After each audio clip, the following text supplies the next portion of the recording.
وادەی کۆتایی هاتنی ئەم خولەی پەرلەمانی کوردستان بەرەو کۆتایی دەچێت و تا ئێستای جاسۆیەک نییە بۆ کاراکردنەوەی.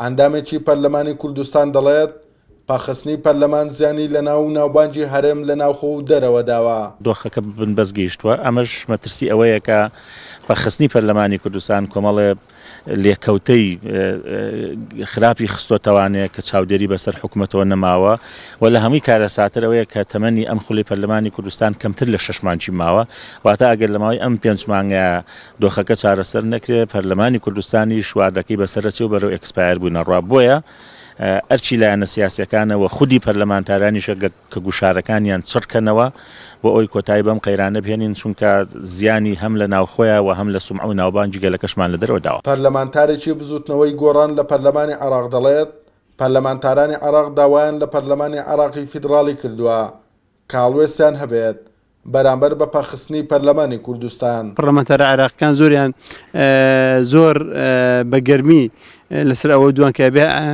پەرلەمانی عێراقی فیدراڵی هەڵوێستێکی هەبێ بەرامبەر بە هەرێمی کوردستان و بەوەی کە لە هەرێمن دەگوزرێ و داوای کاراکردنەوەی پەرلەمانیان نەکرد و ئەمە ڕێکی گشتیە لە پەرلەمانی عێراقی.